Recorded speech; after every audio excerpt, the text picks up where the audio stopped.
The forest of Drelith was unforgiving. Branches curled like claws, the canopy swallowed the light, and every shadow carried the promise of hunger. To survive here, Kale relied on his traps.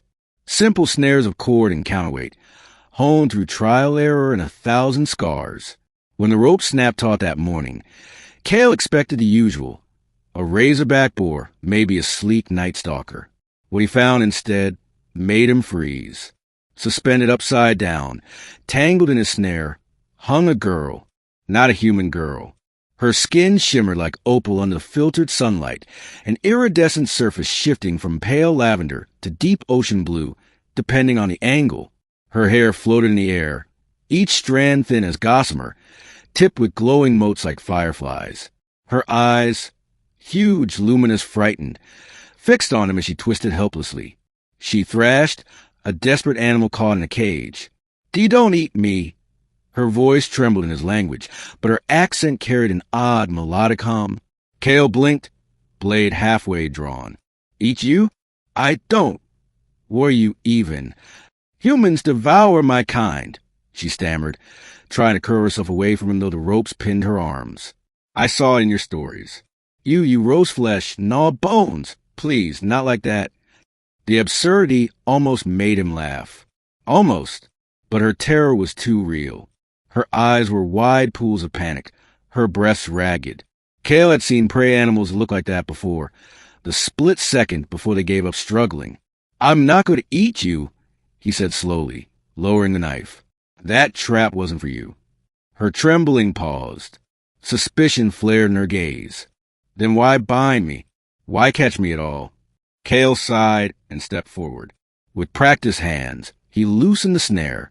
She tumbled ungracefully into his arms, lighter than he expected. Like her bones were hollow. She pushed away instantly, stumbling back on legs that seemed too slender to hold her weight. "Careful," Kale warned. "You'll hurt yourself." "Stay away," she hissed, backing until her spine struck a tree trunk.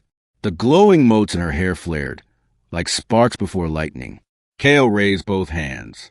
"Fine, I'll stay here. But you're bleeding." Her gaze flicked down. The rope had cut into her ankle, leaving a thin line of purple blood trickling down her skin. She tried to stand taller, hiding the limp. "It doesn't matter. I can heal." "You don't look healed." Kale knelt, carefully keeping his distance.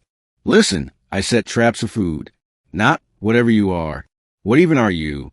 For a moment she said nothing. Then, chin lifting in stubborn pride, she whispered, "A Cerity." Kale frowned. The name meant nothing to him. Never heard of them.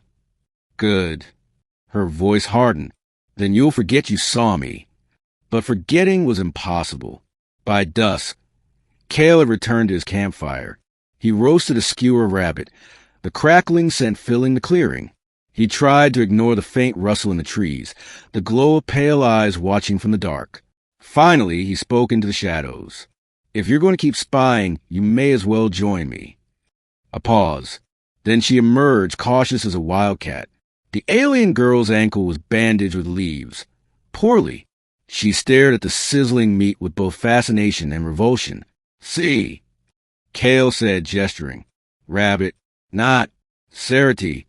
Her lips twitched. "You cook it with fire." "That's right. Makes it safe to eat." Her nose wrinkled. "Barbaric. Food should be alive." "Singing." Kale blinked. "Singing?" She plucked a fruit from her pouch, translucent as crystal, and bit into it. A faint, melodic hum escaped the flesh as she chewed, like a bird song fading into silence. Kale gaped. "It sang." "Yes." She chewed with satisfaction. "That is proper nourishment, not death on sticks." Against his will, Kale chuckled.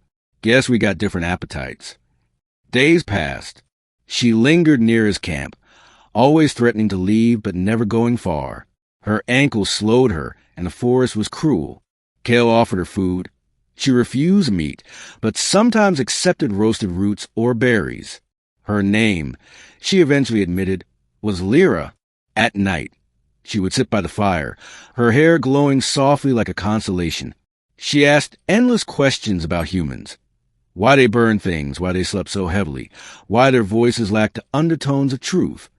Kale teased her about her paranoia the first time, until she snapped back, "If I'm caught, my people will believe you did eat me. They will come, and they will burn your world." That shut him up fast. Still, her fear began to fade. Sometimes Kale caught her laughing at his clumsy jokes. Other times, she hummed softly to herself, the sound resonating in his chest like the strum of a stringed instrument. And then came the storm.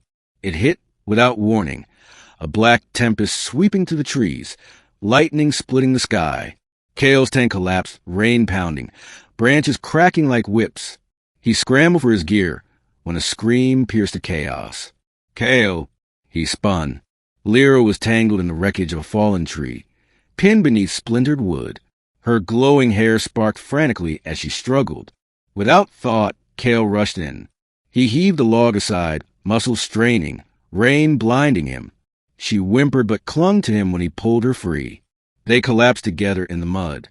She was trembling violently, her luminous eyes wide. "You came," she whispered. "Of course I did," Kale panted. "No, Sarity would have risked it. We survive alone." Kale looked at her, so fragile, so proud, so utterly alien, and said the truth. "Then maybe you need a human." She stared at him. The motes in her hair dimmed, softening like embers instead of sparks. For the first time, she didn't look afraid. When the storm passed, the forest was broken. Many of Kale's traps were destroyed. Supplies soaked. Survival would be harder now. But Lyra helped. She sang to seeds, coaxing vines to grow in hours instead of weeks. She hummed to wounded branches, and the trees knit themselves whole. Her power was unlike anything Kale had seen. "You could heal the whole world with that," he marveled. She shook her head sadly. "The Sarity do not heal worlds. We consume them, take what beauty remains, and move on." Kale froze. "Consume? Our hunger is not of flesh, but of wonder," she confessed, voice breaking. "Worlds that sing, we silence. Stars that shine, we darken. We leave only echoes. I ran because I could not watch again. Not here." The realization sank like ice into Kale's stomach. If her people came, they would strip this forest bare, his world barren. "Then we have to stop them," he said firmly. Her eyes widened. "Stop the Sarity? Impossible. They are endless." "Maybe." He leaned closer, meeting her gaze. "But you're proof not all of them agree. If you can choose different, maybe others can too." Lyra stared at him for a long, trembling moment. Then, to his shock, she reached out, her fingers cool and delicate against his hand. "You risk much for me," she whispered. "Not to eat me, but perhaps to keep me?" Kale smirked faintly. "I guess you could say that." Her cheeks flushed a deeper lavender, the motes in her hair pulsing like a heartbeat. "Then maybe I was wrong," she said softly. "Humans do eat Sarity. Not flesh, but hearts." And Kale, for once, was speechless. Over the next weeks, their bond deepened. Survival bound them together. But something more grew. Trust, laughter, a fragile warmth in the wilderness. When Lyra finally confessed she no longer feared him, Kale only smiled. "Good, because I don't plan on letting you go." She tilted her head, eyes glowing. "Then perhaps I have been caught in your trap all along." And this time, she did not resist.